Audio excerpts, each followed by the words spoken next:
STRAIT gives surprise gift to his wife and moves fans to tears.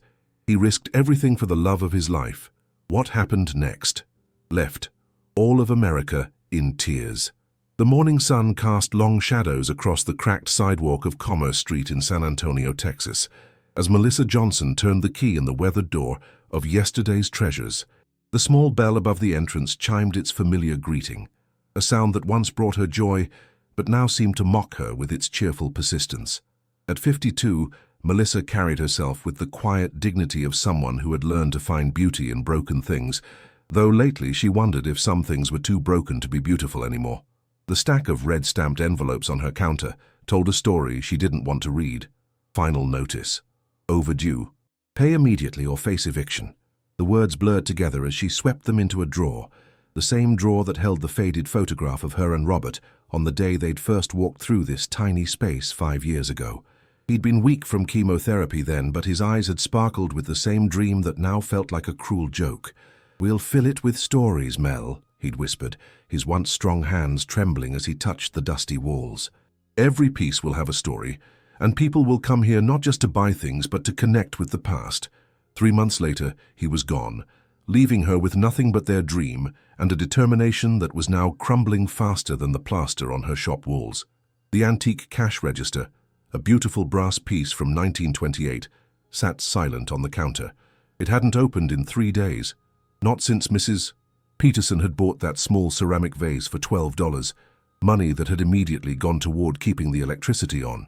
Melissa ran her fingers along its ornate keys, remembering how Robert used to joke that it was older than both of them combined, but still worked better than most modern machines. If you're watching this story unfold and feeling moved by Melissa's struggle, please take a moment to subscribe to our channel and hit that notification bell. We'd love to hear your thoughts in the comments below. Have you ever faced a moment where everything seemed lost? Tell us where you're watching from, and remember that sometimes the most beautiful stories come from the darkest moments. Your support means everything to us as we share these tales of hope and human connection. The inventory around her told the story of a community that had forgotten the value of yesterday. A collection of vintage vinyl records sat untouched in wooden crates, their covers slightly warped, but their music still capable of transporting listeners to different times. Hand-carved furniture pieces, crafted by artisans whose names were lost to time, gathered dust in corners where sunlight struggled to reach. But it was the musical instruments that broke her heart the most. The old piano with keys that stuck, the trumpet with dents that spoke of countless performances, and hanging on the far wall like a silent sentinel, the acoustic guitar that had been her most prized possession for months. That guitar was special. Even without her trained eye, she could see the craftsmanship in its worn wood, the way the grain told stories of decades spent creating music. The previous owner, an elderly man named Frank who'd driven down from Dallas, had tears in his eyes when he'd brought it to her 3 months ago. His grandson had needed money for college, and selling Grandpa's instruments was the only way to make it happen.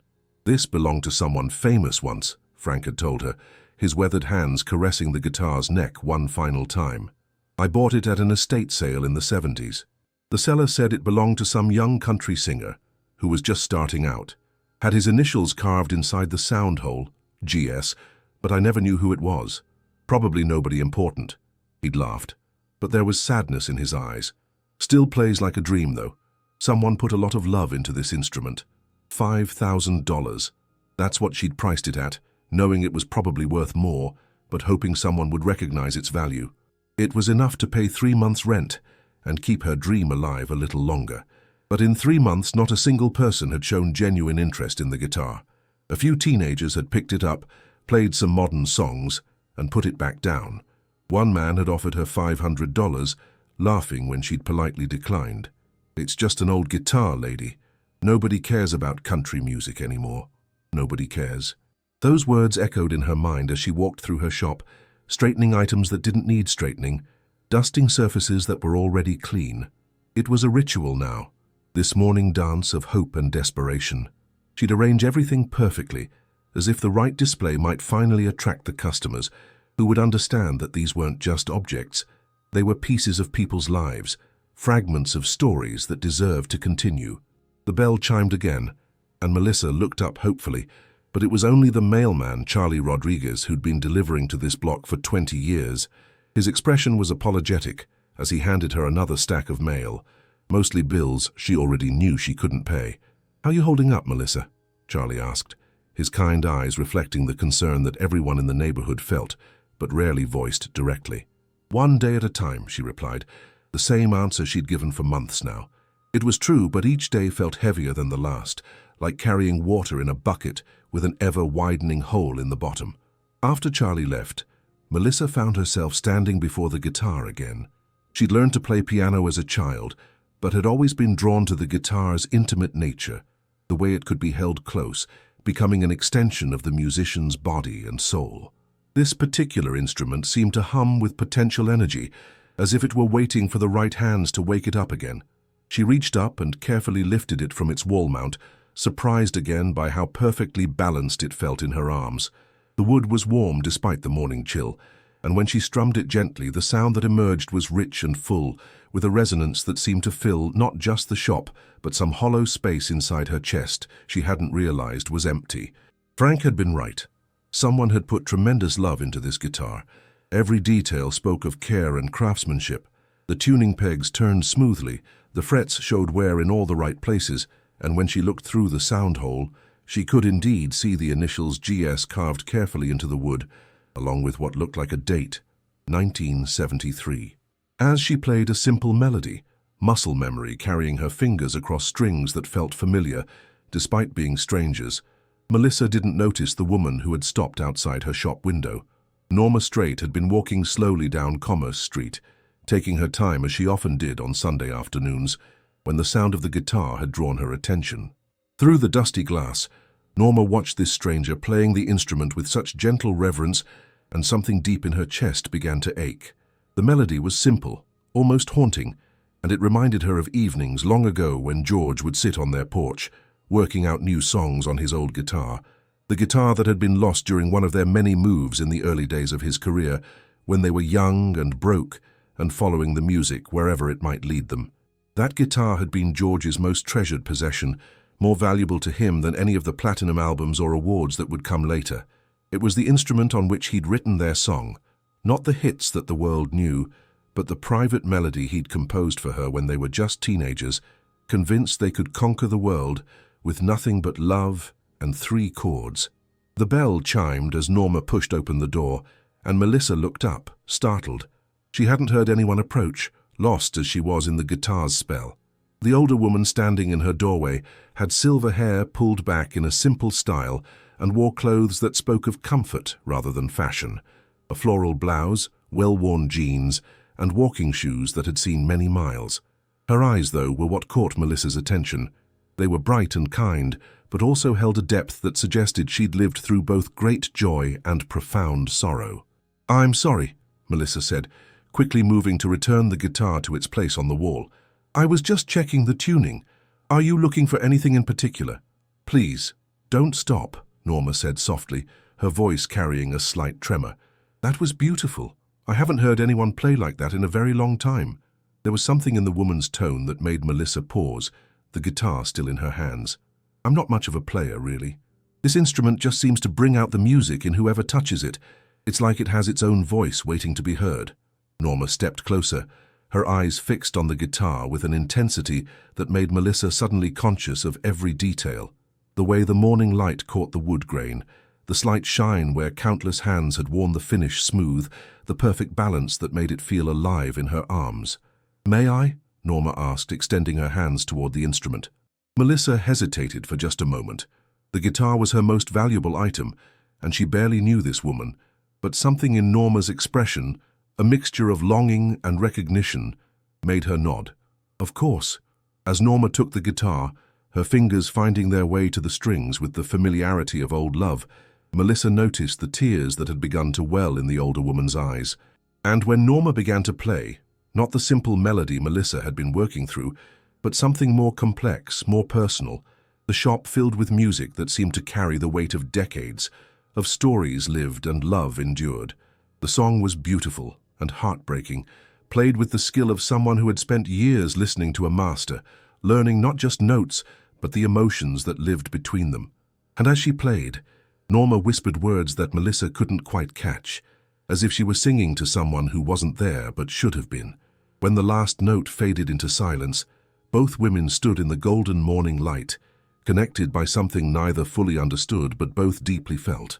The guitar had become a bridge between two stories, two lives that had unexpectedly intersected in a small shop full of yesterday's treasures, setting in motion events that would transform everything they thought they knew about hope, love, and the power of music to heal even the deepest wounds.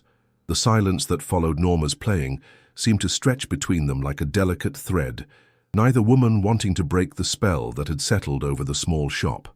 Melissa found herself studying this stranger more carefully, the way her fingers had moved across the frets with such practiced ease, the tears that still glistened in her eyes, the careful way she now held the guitar as if it were made of spun glass and memories. "You play beautifully," Melissa said finally, her voice barely above a whisper. "That song, I've never heard it before, but it felt familiar somehow, like a lullaby I might have known as a child." Norma's smile was soft and sad. "It's not a song many people would know. Someone very dear to me wrote it long ago when we were young and thought we had all the time in the world." She ran her thumb gently across the strings, producing a whisper of sound. "This guitar? Where did you get it?" "An elderly gentleman from Dallas brought it to me about 3 months ago," Melissa replied, moving closer. "His name was Frank. He said it belonged to someone famous once, a young country singer, but he never knew who. Just that the initials were carved inside." She gestured toward the sound hole. "GS and the date 1973. Norma's breath caught almost imperceptibly, but Melissa noticed. "You recognize those initials?" "Perhaps," Norma said carefully, turning the guitar to peer into its depths. When she saw the carved letters, so familiar yet somehow surprising after all these years, her hands began to tremble slightly. "May I ask, how much are you asking for it?" Melissa felt her heart sink. Another inquiry about price, another potential disappointment. $5,000, she said, trying to keep the desperation from her voice. "I know it seems like a lot for an old guitar, but it's clearly been well cared for and given its possible history." "5,000, Norma repeated thoughtfully, her fingers still moving unconsciously across the strings. "And you said this Frank gentleman bought it at an estate sale in the 70s. That's what he told me. He seemed very sad to part with it, but his grandson needed money for college." Melissa watched as Norma continued to examine every detail of the instrument, the wear patterns on the neck, the tiny scratches that told stories of countless hours of play, the way the wood had aged to a rich honey color. "You seem to know guitars very well." "I've been around them most of my life," Norma said simply. "My husband, he's a musician, has been since before we met, actually. This guitar reminds me very much of his first real instrument. Same era, similar craftsmanship." She looked up at Melissa with eyes that held depths of memory. "He lost that guitar years ago during a move. We were young and careless with our belongings then, more focused on the future than protecting the past. He's regretted it ever since." Before Melissa could respond, the shop's bell chimed again, but this time the sound was harsh and jarring, cutting through the gentle atmosphere like a blade. Both women turned to see a large man in an expensive suit filling the doorway, his presence immediately changing the energy in the room. Harold Brennan was 62 years old and looked like a man who had spent decades getting his way through intimidation rather than charm. "Mrs. Johnson," he said, his voice carrying the authority of someone who expected immediate attention, "I thought I might find you here, playing with your little trinkets while ignoring your responsibilities." Melissa felt her cheeks burn with embarrassment, acutely aware of Norma's presence as a witness to what was about to unfold. "Mr. Brennan, this is my business hours. If you need to discuss our arrangement, perhaps we could schedule a proper meeting." "Our arrangement?" Harold laughed, a sound devoid of humor. "There is no arrangement, Mrs. Johnson. There's you behind on 3 months' rent, and me being far more patient than any reasonable businessman should be." He gestured dismissively at the cluttered shop. "Look at this place. Dusty old junk that nobody wants, taking up prime real estate that could be generating real income." Norma quietly moved to return the guitar to its wall mount, but Harold's attention immediately fixed on her. "And I suppose this lovely lady is another one of your customers, ready to spend her hard-earned money on overpriced antiques." "I'm just browsing," Norma said diplomatically, but her voice carried a subtle chill that Melissa didn't miss. "Browsing," Harold repeated mockingly, That seems to be all anyone does in here. Browse, touch, reminisce, and leave without buying anything substantial. He turned back to Melissa, his expression hardening. I've had 3 different businesses inquire about this space just this week. A cell phone store, a trendy coffee shop, and a boutique fitness studio. Real businesses that would actually pay their rent on time and bring foot traffic to this block. This is a real business, Melissa said, finding her voice despite the humiliation burning in her throat. I provide a service to this community. People come here to find pieces of history, to connect with. To connect with what? The past? Harold's laugh was cruel. Nobody cares about the past, Mrs. Johnson. Nobody wants your husband's pipe dreams cluttering up a perfectly good commercial space. The past doesn't pay bills. The mention of Robert hit Melissa like a physical blow, and she felt tears threatening to spill over. She was dimly aware of Norma stepping closer, a protective presence at her side, but Harold was just getting started. You've got until Friday, he continued, pulling a document from his jacket pocket. 5 days to come up with 3 months back rent plus next month in advance, or I'm starting eviction proceedings. And don't think about trying to negotiate or asking for more time. I've been more than generous already. How much? Norma asked quietly. Harold turned to her with surprise, as if he'd forgotten she was there. Excuse me, how much does she owe?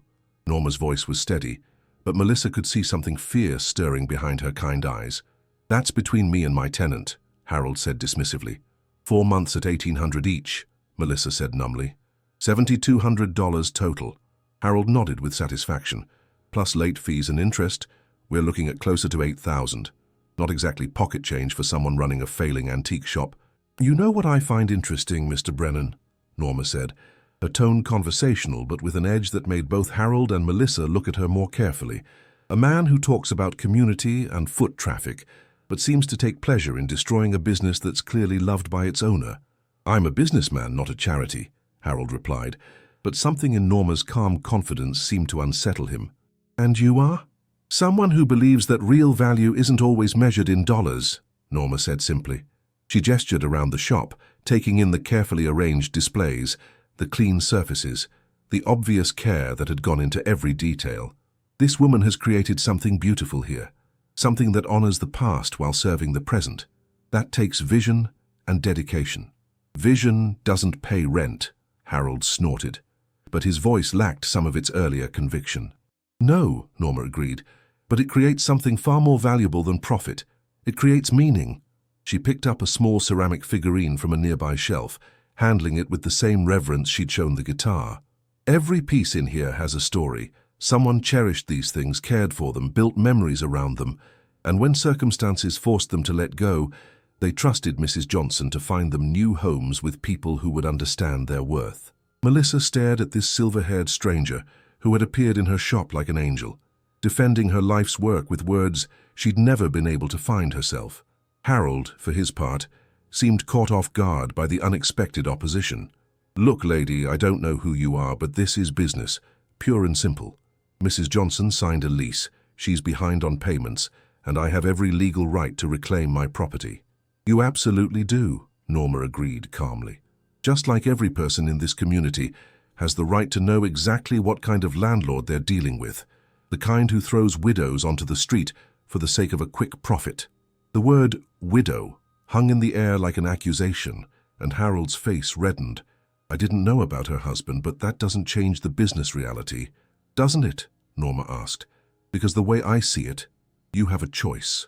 You can be the man who destroys something beautiful and meaningful for money, or you can be the man who finds a way to help a valuable member of this community succeed.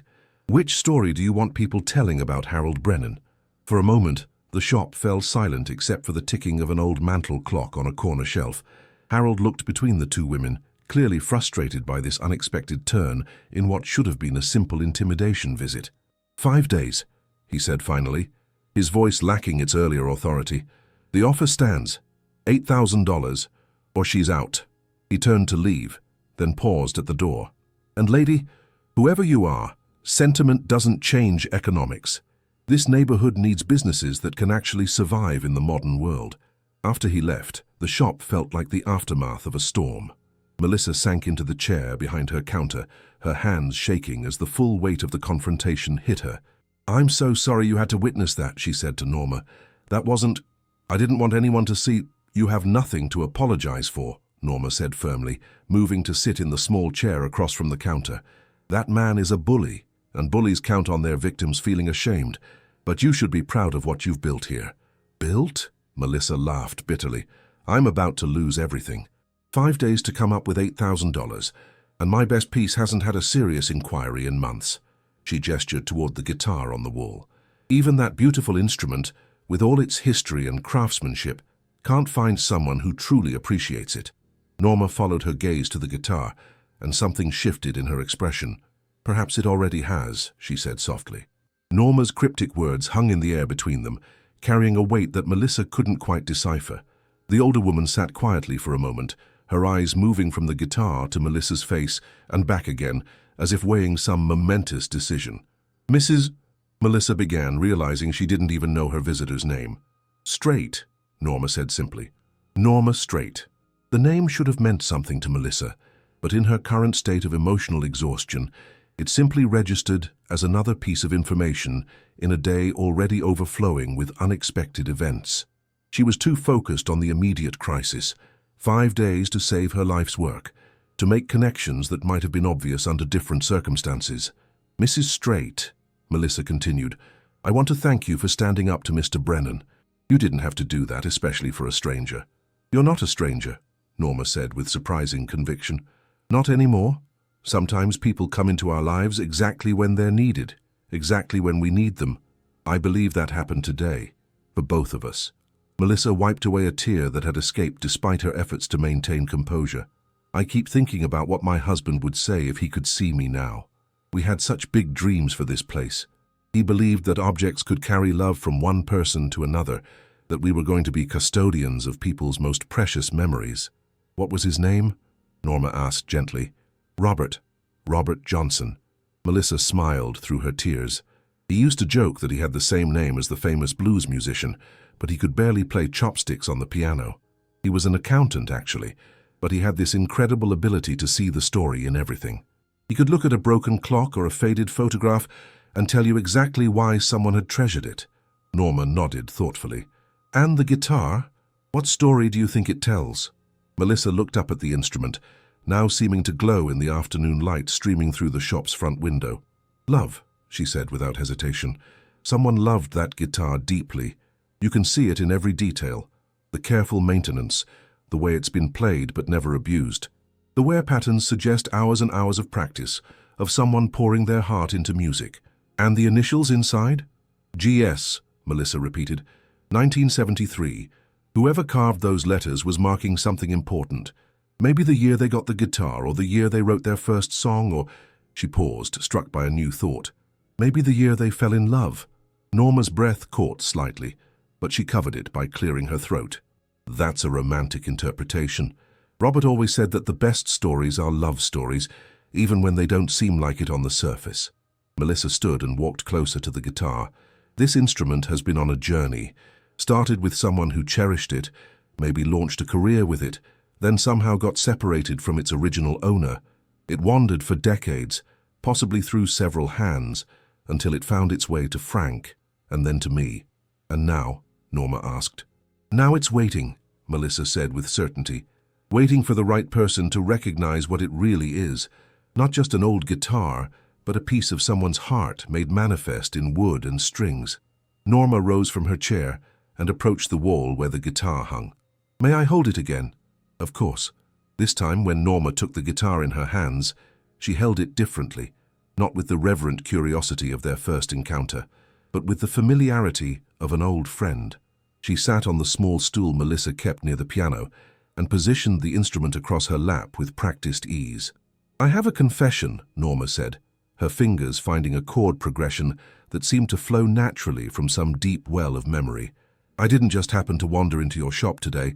I've been walking past this building for weeks, always meaning to stop in but never quite finding the courage." "Why?" Melissa asked, settling into her chair to listen. "Because I've been looking for something," Norma said, beginning to play a melody that was both simple and achingly beautiful. "Not anything specific, really. Just something that would help me remember who I used to be before life got so complicated. The music filled the small space with warmth, and Melissa found herself leaning forward, drawn in by both the melody and the story unfolding with it. There was something hypnotic about watching Norma play, the way her fingers moved with such confidence, the subtle expressions that crossed her face as she lost herself in the music. "I married young," Norma continued, her voice soft but clear above the gentle strumming. "Married a dreamer, a man who believed he could change the world with 3 chords and the truth. We were poor as church mice, but rich in hope. He had this old guitar, looked very much like this one, actually, and he would play for hours every night after his day job, working on songs, chasing melodies." Melissa recognized the wistful tone in Norma's voice, the sound of someone looking back across decades of shared life. "What happened to the guitar?" "Lost it during one of our many moves in the early 70s. We were young and stupid, trying to chase opportunities wherever they led. Packed everything in a hurry, trusted the wrong moving company, and when we got to our new place, half our belongings were missing, including that guitar." Norma's fingers faltered slightly on the strings. "My husband searched for years, trying to track it down, but it had vanished. He always said losing that guitar was like losing a piece of his soul. Did he get another one?" "Oh yes, many others. Beautiful, expensive instruments that any musician would be thrilled to own. But none of them were his first love, you know? None of them carried the memories of those early days when we thought we could conquer the world together." As Norma continued playing, Melissa found herself studying the woman's face more carefully. There was something familiar about her features, something that nagged at the edge of recognition, but she couldn't quite place it. The way Norma held herself, the quiet confidence, the expensive simplicity of her clothes, it all suggested someone accustomed to a certain level of comfort, perhaps even prominence. "Your husband," Melissa said carefully, "he became successful with his music." Norma's smile was both proud and melancholy. "You could say that, more successful than either of us ever imagined possible. But success has a way of changing things, doesn't it? Creating distance even between people who love each other deeply." "Distance? Not emotional distance," Norma clarified quickly. "We're still as in love as we were 50 years ago, but when your life becomes public property, when every moment is scheduled and every appearance is managed, you lose something precious. You lose the quiet intimacy of 2 people and a guitar on a front porch, making music just for the joy of it." The shop fell silent, except for the soft whisper of Norma's fingers across the strings. Outside, the afternoon shadows were growing longer, and the quality of light in the room had shifted from the bright clarity of morning to the golden warmth of approaching evening. "I should probably let you close up," Norma said finally, making a move to return the guitar to its wall mount. "You don't have to," Melissa said quickly, surprised by how much she didn't want this strange, wonderful afternoon to end. "I usually stay open until 6 on Sundays, and you're the best company I've had in months." Norma settled back onto the stool, the guitar still in her hands. "In that case, may I tell you something that might sound crazy? After the day I've had, nothing would surprise me. I think this guitar found its way to you for a reason, and I think it found its way to me for a reason, too." Norma looked directly into Melissa's eyes, her expression serious but kind. "I'd like to buy it."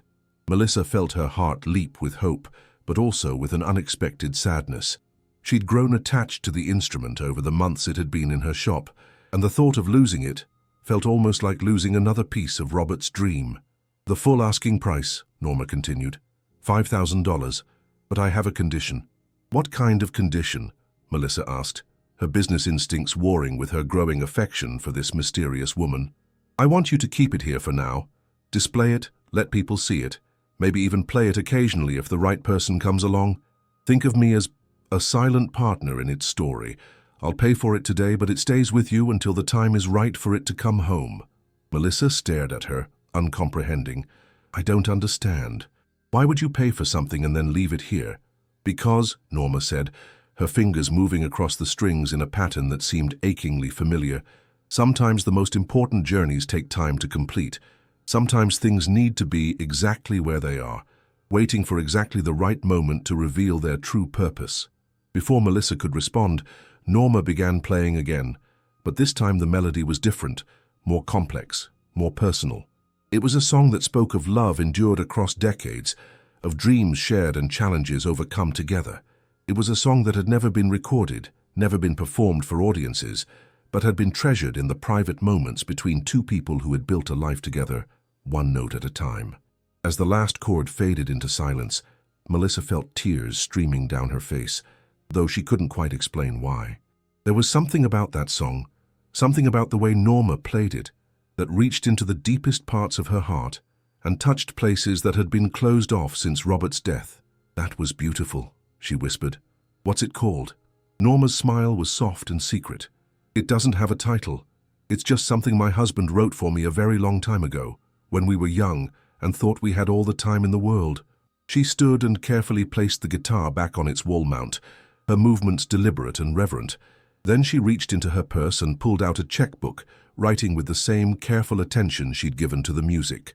$5,000, she said, tearing off the check and placing it on Melissa's counter. "For the guitar, and for the privilege of knowing that it's in the hands of someone who understands its true value." Melissa looked down at the check, and her breath caught in her throat. The signature at the bottom read Norma STRAIT in elegant script, but it was the printed name and address at the top that made her legs suddenly feel weak. Mrs. George STRAIT, San Antonio, Texas. The check trembled in Melissa's hands as the full weight of the revelation hit her. Mrs. George STRAIT.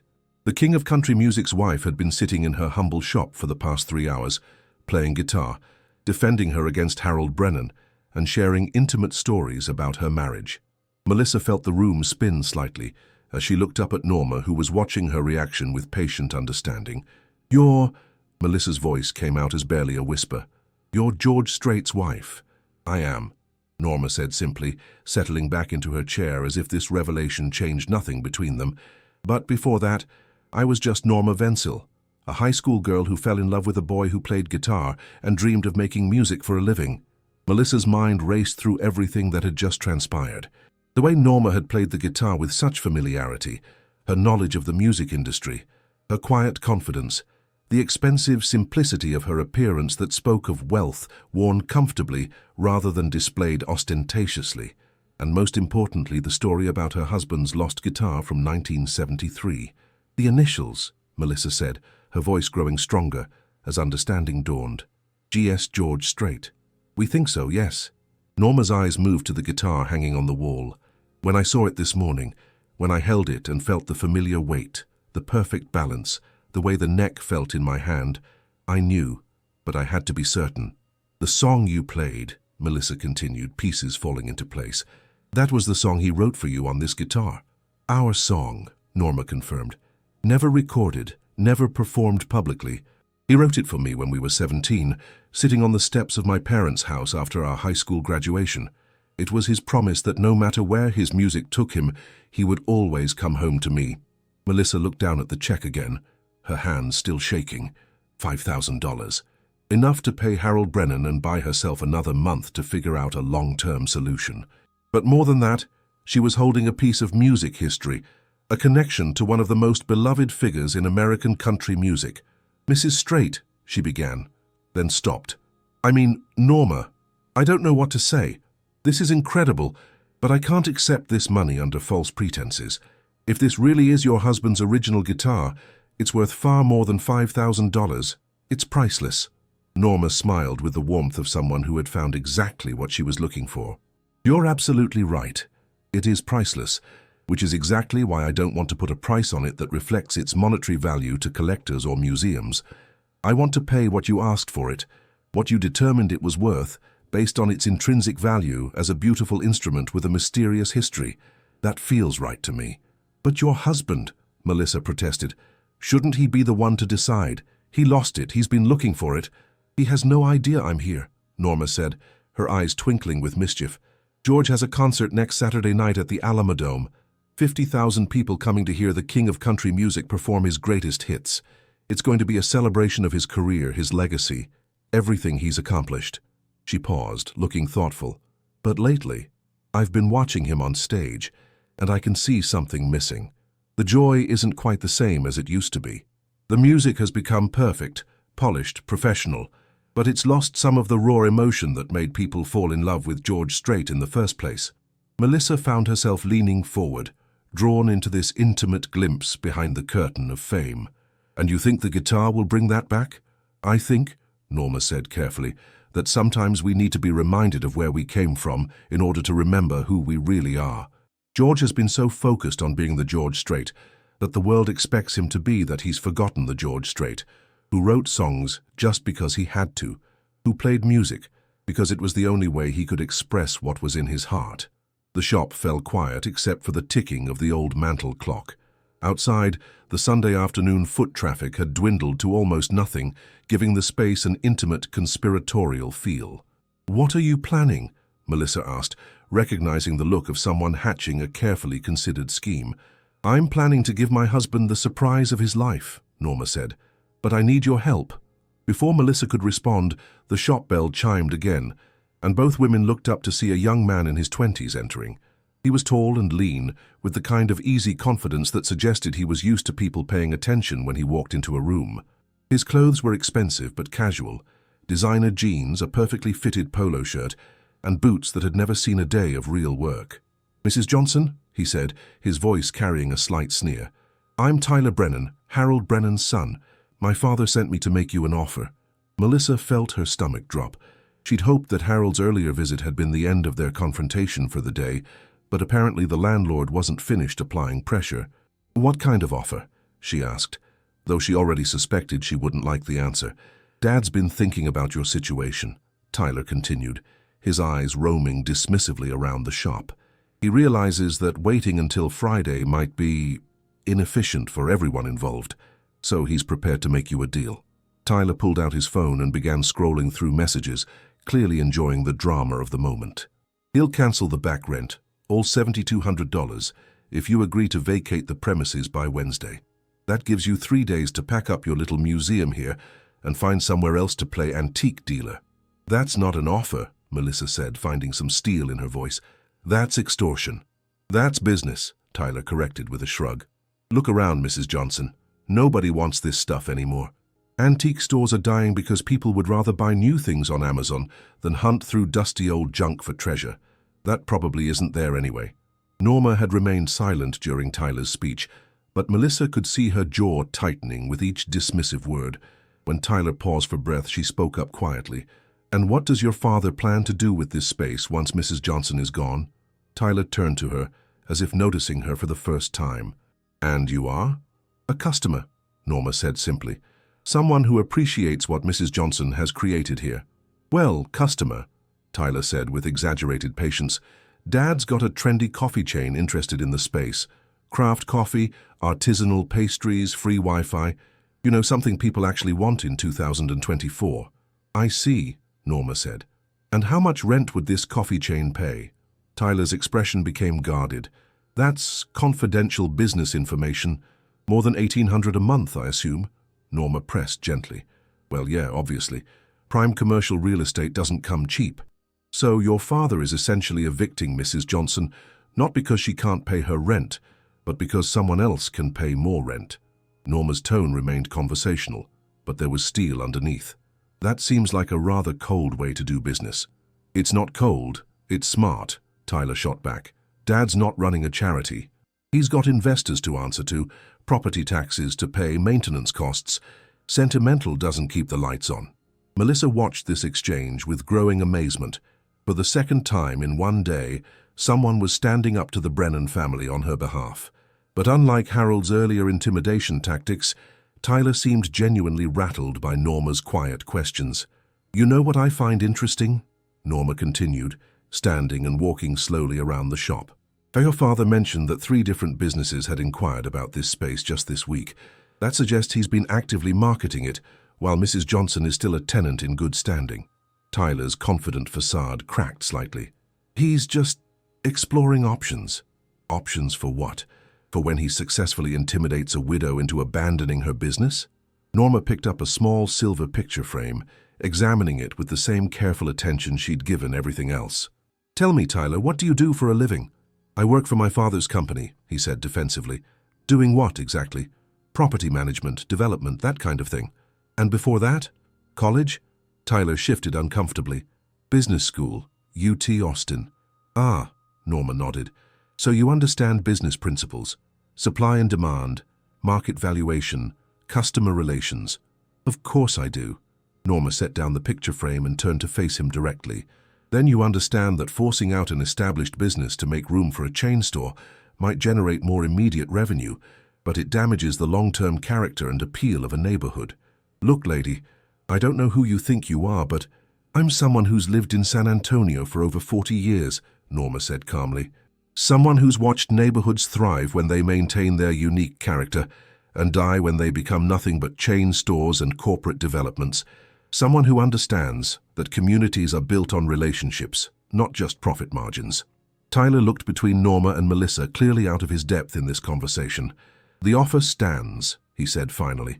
3 days to vacate, and Dad forgives the back rent. Otherwise, you'll be dealing with lawyers and court dates. After he left, the shop felt heavy with tension. Melissa sank into her chair, the emotional roller coaster of the day finally catching up with her.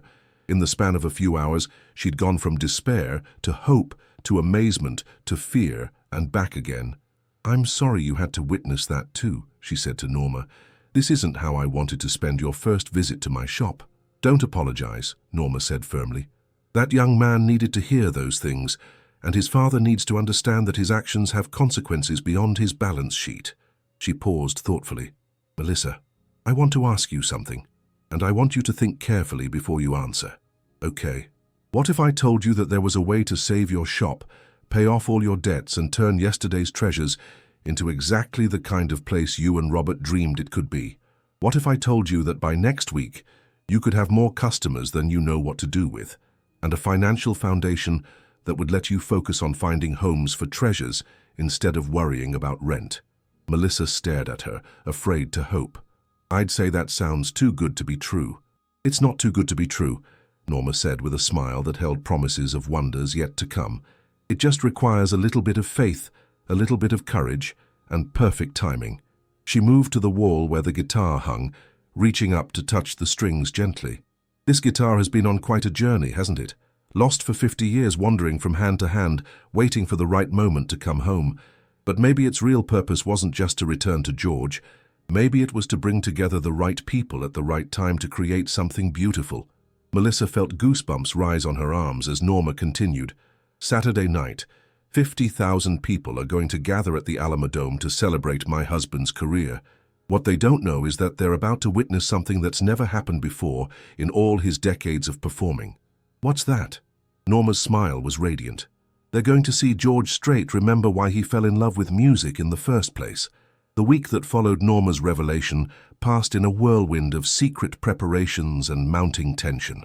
True to the Brennan family's word, Tyler appeared at yesterday's treasures each morning, checking his watch and reminding Melissa of her dwindling time. But what he didn't know, what no one except Melissa and Norma knew, was that behind the scenes forces were aligning that would change everything. Norma had visited the shop twice more during the week, each time bringing small gifts that seemed insignificant but carried deep meaning. A vintage photograph of the Alamodome being built, which she placed near the guitar. A program from George's first major concert in San Antonio back in 1981, signed with a message that simply read, "For new friends who understand the value of old dreams." And on Friday afternoon, just hours before Tyler's final deadline, she brought something that made Melissa's breath catch in her throat. "Special delivery," Norma said with a mysterious smile, carrying a large, flat package wrapped in brown paper, "from someone who's very excited about tomorrow night." When Melissa carefully unwrapped the package, she found a framed gold record, George Strait's first #1 hit, Unwound, with a handwritten note attached. "For Melissa Johnson, guardian of treasures and keeper of dreams. Some things are worth more than gold.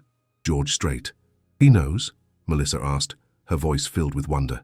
"He knows about you, about the shop, about what you've created here," Norma confirmed. "What he doesn't know is that his long-lost guitar is hanging on your wall, waiting to come home." As closing time approached on Friday, Melissa found herself staring at the eviction notice that Tyler had taped to her front door that morning. Despite Norma's assurances that everything would work out, the reality of potentially losing everything still felt overwhelming. She was carefully cleaning the guitar one final time before the next day's big reveal, when the shop bell chimed. But instead of Tyler or Harold Brennan, 3 people entered whom Melissa had never seen before. A middle-aged woman with a professional air and an expensive camera, followed by two men in dark suits who moved with the practiced alertness of security personnel. "Mrs. Johnson," the woman said, extending her hand. "I'm Sarah Martinez from the San Antonio Express News. Mrs. STRAIT asked me to come by this evening to discuss a story we're planning to run in tomorrow's entertainment section." Melissa looked confused. "A story about my shop? A story about music history being discovered in the most unlikely places," Sarah clarified, her eyes moving to the guitar on the wall. "About how sometimes the most valuable treasures are hiding in plain sight, waiting for the right person to recognize their true worth." One of the security men stepped forward. "Ma'am, we're here to make sure this location is secure for tomorrow's transport." Mrs. STRAIT wanted to ensure that Mr. STRAIT's guitar would be properly protected during its journey to the Alamodome. The reality of what was happening began to sink in. "You mean tomorrow night?" Sarah said with an excited smile. 50,000 people are going to witness country music history when George Strait is reunited with his first guitar, and it's all thanks to a small antique shop owner who understood the value of preserving the past. That evening, after everyone had left and the shop was quiet, Melissa sat alone with the guitar one final time. She played the simple melody she'd been working on that first Sunday morning, the notes seeming to echo with all the stories the instrument had collected during its long journey. Tomorrow it would return to its rightful owner, and yesterday's treasures would become part of a story much larger than she had ever imagined. Saturday evening arrived with the electric anticipation that only comes before a major concert. The Alamodome buzzed with 50,000 fans, all eager to celebrate the king of country music. In a special VIP section, Melissa sat with Norma, still hardly believing she was there. The guitar, carefully secured in its case, rested at their feet, waiting for its moment. "Ladies and gentlemen," the announcer's voice boomed across the arena, "please welcome the king of country music, George Strait." The crowd erupted as George took the stage, looking every inch the legend he had become. At 72, he moved with the confident ease of someone who had performed for millions, his presence commanding instant attention and respect. But as the opening numbers progressed, Melissa noticed what Norma had mentioned. Something was missing from his performance, a spark that had been dimmed by decades of perfection. Halfway through the show, during what should have been a brief costume change, George surprised the audience by staying on stage. "Folks," he said into the microphone, his voice carrying the familiar warmth that had endeared him to generations of fans, "tonight's a little different from our usual shows. Tonight I want to tell you a story." The arena fell silent, 50,000 people hanging on every word. 51 years ago, I was just a kid from Pearsall, Texas, with big dreams and a beat-up old guitar. That guitar and I were inseparable. I wrote my first songs on it, played my first gigs with it, and most importantly, I used it to serenade a beautiful girl named Norma, who somehow agreed to marry me. A spotlight found Norma in the VIP section, and the crowd cheered as she waved, her face glowing with pride and love. "Well," George continued, "somewhere along the way, during all the touring and moving and craziness of building a career, that old guitar got lost. I looked for it for years, hired people to track it down, but it had just vanished. I always figured it was gone forever, just another casualty of a life lived too fast." He paused, and Melissa could see emotion building in his expression. "But sometimes, folks, life has a way of bringing things full circle. Sometimes the things we've lost find their way back to us through the kindness of strangers who become friends." His eyes found Melissa in the crowd. "This week I learned that my guitar had been waiting for me in a little antique shop called Yesterday's Treasures, being cared for by a woman named Melissa Johnson, who understood its value even when she didn't know its history." The spotlight now found Melissa, who felt tears streaming down her face as 50,000 people applauded her. George continued, "Melissa could have sold that guitar to a collector for 10 times what she paid for it once she learned who it belonged to. Instead, she took care of it, honored its story, and made sure it found its way home at exactly the right moment." At this point, 2 security guards appeared on stage carrying the familiar case. George's hands trembled slightly as he opened it, revealing the guitar that had been such an important part of his early life. The arena held its collective breath as he lifted the instrument, his fingers finding the strings with the muscle memory of 5 decades. "This is the guitar I used to write a song for my wife when we were teenagers," George said, his voice thick with emotion. "A song I've never played for anyone except her, because it was too personal, too sacred to share. But tonight, with this guitar back in my hands and my wife in the audience, I think it's time." What followed was the most intimate performance many in that arena would ever witness. George Strait, the polished superstar, disappeared, replaced by the young man who had fallen in love with music and with Norma Wenzel all those years ago. The song was simple, but achingly beautiful, filled with promises kept and love endured across decades of challenges and triumphs. When the last note faded, there wasn't a dry eye in the Alamodome. But George wasn't finished. "Before we continue tonight's show," he said, his voice stronger now, "I want to address something else. You see, the woman who preserved my guitar, who understood its value and protected its story, is about to lose her business because some people think that old things don't have value in our modern world." A murmur ran through the crowd as George's tone shifted, taking on the steel that had made him not just a great performer, but a respected figure in the industry. "Well, I've got news for those people. Harold and Tyler Brennan, if you're watching this, and I know you are because I had my people make sure you got front row seats, your eviction of Melissa Johnson ends tonight." The cameras found Harold and Tyler Brennan in the front row, both looking like deer caught in headlights as 50,000 people turned to stare at them. "You see, gentlemen, I've just purchased the building that houses yesterday's treasures, along with the entire block. And I've decided that San Antonio needs more places like Melissa's shop, not fewer. So here's what's going to happen." George's smile was not entirely friendly as he continued. "Mrs. Johnson, you now have a lifetime lease on your space at $1 per year. Mr. Brennan, you're going to refund every cent of the money you've extorted from small business owners on that block over the past 5 years, and you're going to do it with a public apology. And Tyler, son, you're going to learn what real business looks like by volunteering at Yesterday's Treasures every Saturday for the next year, helping Mrs. Johnson catalog and preserve the treasures that people bring to her." The crowd's approval was thunderous, but George held up his hand for silence. "But that's not all. Yesterday's Treasures is going to become the official repository for country music memorabilia in San Antonio. Fans from around the world will be able to visit, see instruments and artifacts from their favorite artists, and learn about the history of the music we all love. And Melissa Johnson will be the curator, the keeper of our stories, making sure that the past is preserved for future generations." As the crowd erupted in celebration, Melissa felt Norma's hand squeeze hers.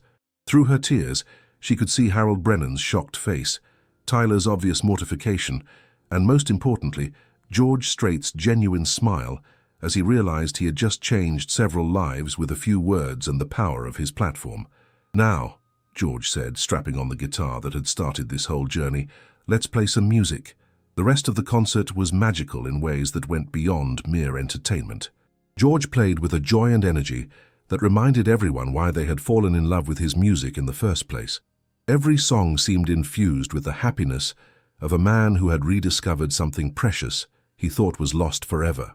After the final encore, as the crowd slowly filed out of the arena, Melissa found herself backstage with George and Norma Strait, still hardly believing any of this was real. "I don't know how to thank you," she said to both of them. "You don't need to thank us," George replied, carefully placing his reunited guitar back in its case. "You saved this old guitar, and in doing so, you saved a piece of my soul I didn't even know I was missing. If anyone should be grateful, it's me. Besides," Norma added with a warm smile, "you're going to be busier than you ever imagined. Word is already spreading about what happened tonight. I have a feeling Yesterday's Treasures is about to become one of the most famous antique shops in America." As they prepared to leave, George turned back to Melissa one more time. "You know, what you said that first day about objects carrying love from one person to another, you were right. This guitar carried my love for music and for Norma across 50 years of separation, and somehow it found its way to someone who understood that love and protected it until it could come home." He smiled, the expression transforming his face from that of a country music icon to simply a man who had been given an unexpected gift. "That's the real magic of what you do, Melissa. You don't just sell antiques, you reunite people with pieces of their hearts they thought were lost forever. And that's something the world needs more of, not less." 3 months later, Yesterday's Treasures had indeed become one of the most famous antique shops in America. Fans made pilgrimages from around the world to see George Strait's guitar, to hear Melissa tell the story of how it found its way home, and to browse through the incredible collection of country music memorabilia that had grown to fill not just her original shop but the 2 adjoining spaces as well. Harold Brennan had indeed made his public apologies and refunds, though he did so with considerably less grace than George had probably hoped for. Tyler, surprisingly, had thrown himself into his volunteer work with unexpected enthusiasm, discovering that he had a genuine talent for research and historical preservation. He was even considering changing his major from business to museum studies. But the most beautiful transformation was in Melissa herself. The defeated widow who had been ready to give up on her dreams had become a confident curator and storyteller, sharing the magic of yesterday's treasures with visitors from around the globe. She had found not just financial security, but a renewed sense of purpose, carrying on Robert's dream in ways they had never imagined possible, and hanging in a place of honor on the wall, surrounded by photographs and memories from that magical night at the Alamodome, was a simple acoustic guitar that had proven that sometimes the most valuable treasures are the ones that help us remember who we used to be and who we still can become. The story had come full circle. Love had found its way home, and yesterday's treasures had become exactly what Robert had always envisioned. A place where objects carried love from one person to another, creating connections across time and space that enriched everyone they touched.